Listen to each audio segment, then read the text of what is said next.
अगर आपसे कहा जाए कि आपने एक स्पेसिफिक जगह पर अकेले रहना है और इसके बदले में आपको रिवॉर्ड दिया जाएगा तो आप कितने दिन गुजार सकते हैं। यकीनन वो लोग जो अकेला रहना पसंद करते हैं वो तो यही कहेंगे कि हम ये टाइम तो बगैर किसी रिवॉर्ड के भी आसानी से गुजार लेंगे, लेकिन ये इतना आसान है नहीं जितना आपको लग रहा है। आइसोलेशन पर अब तक की रिसर्च काफ़ी टेरिफाइंग रही है। चलें अब आप सोचें कि आप कितने दिन गुजार सकते हैं और मुझे कमेंट सेक्शन में अभी बताएं। आज के वीडियो को एंड तक देखने के बाद आपका आइसोलेशन के बारे में परसेप्शन बिल्कुल ही बदल जाएगा और फिर वीडियो के एंड पे मैं आपसे दोबारा पूछूंगी कि अब आप बताएं कि आप कितने दिन रह सकते हैं और आप ज़रूर मुझे दोबारा कमेंट करके बताइएगा। ये है वेरेनिक। इनको भी लगता था कि ये आइसोलेशन में लंबा अरसा गुजार सकती हैं।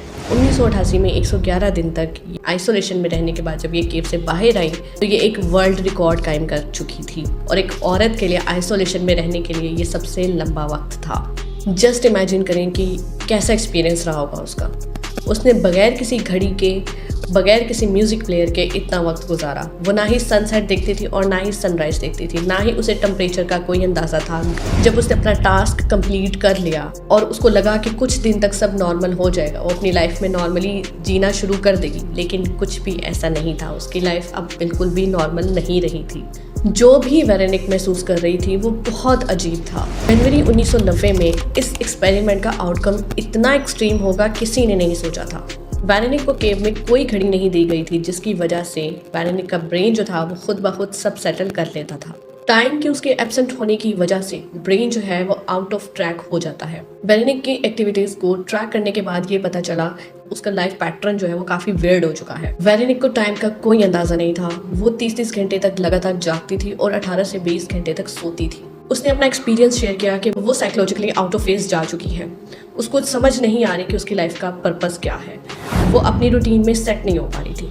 उसकी लाइफ की वैल्यूज़ क्या थी, डेली उसकी रूटीन क्या थी, उसे कुछ समझ नहीं आ रहा था। वो काफ़ी लोगों में होने के बावजूद भी अकेला महसूस करती थी। वो बिल्कुल इमोशनलेस हो चुकी थी। हो गया उसके लिए कुछ भी फील करना इम्पॉसिबल हो गया था। और ये सब 2 साल फेस करने के बाद जनवरी 1990 में एंटी डिप्रेशन की ओवरडोज लेने की वजह से उसकी डेथ हो गई। और ये भी कहा जाता है कि ये खुदकुशी थी। मिशेल सफर फेमस साइंटिस्ट वेरेनिक के हस्बैंड हैं और ये 205 दिन तक केव में आइसोलेशन में रहे। 1988 में जो इन्होंने रिसर्च करनी थी उसके लिए ये एक वॉलंटियर ढूंढ रहे थे, जो कि इनकी वाइफ यानी कि वेरेनिक की सूरत में एक बेहतरीन वॉलंटियर के तौर पर सामने आई। और इनकी रिसर्च के लिए इनकी वाइफ वेरेनिक एक बेहतरीन वॉलंटियर साबित हुई। मिशेल ने जब अपनी वाइफ को वॉलंटियर करने का कहा तो वो फौरन मान गई।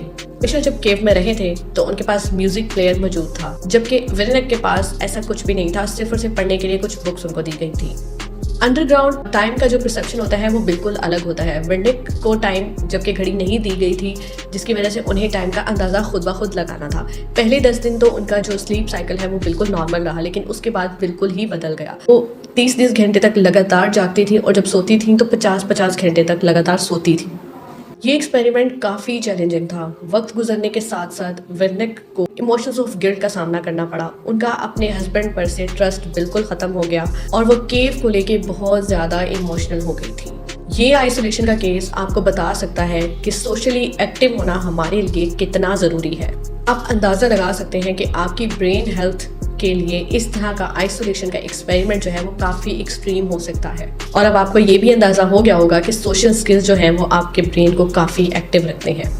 तो अब आप मुझे इस बात का जवाब दें कि आप कितने अरसे तक अकेले रह सकते हैं। अब आपका परसेप्शन आइसोलेशन को लेके क्या है? अपना एक्सपीरियंस मुझे कमेंट सेक्शन में ज़रूर शेयर कीजिएगा। ये वीडियो आपको अच्छी लगी है तो इसको ज़रूर लाइक करें और उन लोगों तक पहुंचा दें जिनको इनकी ज़रूरत है। और इस तरह की मज़ीद इंटरेस्टिंग वीडियोस देखने के लिए मेरे चैनल को सब्सक्राइब करें। अगली वीडियो तक के लिए अल्लाह हाफ़िज़।